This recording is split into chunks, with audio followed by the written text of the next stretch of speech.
Olá, meus amores, tudo bem com vocês? Vamos dar início a mais uma aula de História, introduzindo o capítulo 12, o segundo reinado brasileiro, a partir da página 248. Então, eu vou dar uma breve introdução desse conteúdo, do iniciozinho, né? O que foi o segundo reinado brasileiro. Posteriormente, vocês vão resolver a página 254 a 256 do livro de vocês, certo?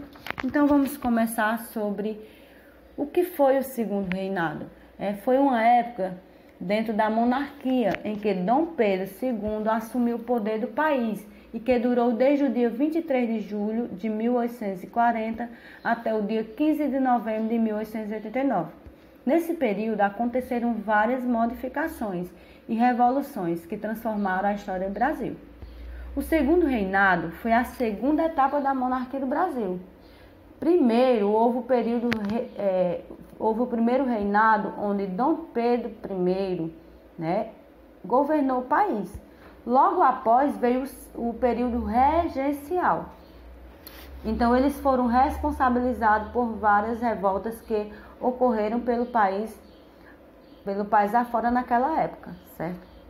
Então, para que fosse possível dar início ao segundo reinado no Brasil, foi necessário adiantar a maioridade de Dom Pedro de Alcântara, de Pedro de Alcântara, pois havia chegado o momento de ele assumir o trono.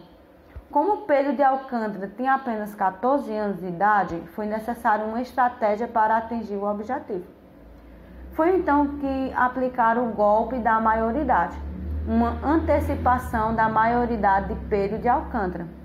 Isso para que ele pudesse assumir o poder. Depois desse golpe, Dom Pedro II assumiu o trono com apenas 15 anos de idade, no dia 23 de julho de 1840. Partiu do Partido Liberal, que era conhecido como os Luzia.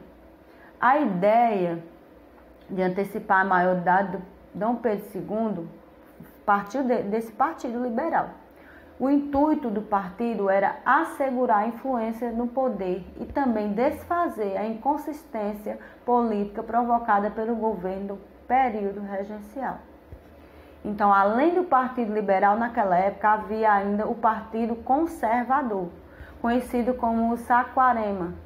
Os dois foram os primeiros partidos políticos do Brasil e os dois resguardavam as ideias da aristocracia. As ideias da aristocracia,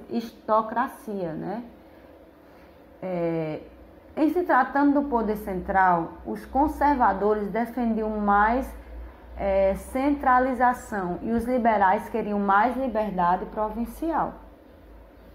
Então, meus amores, essa foi uma pequena introdução, do conteúdo do segundo reinado.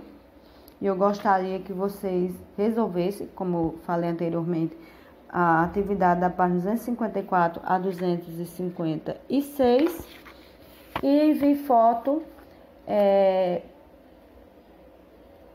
através da classe virtual, certo? Estarei aguardando.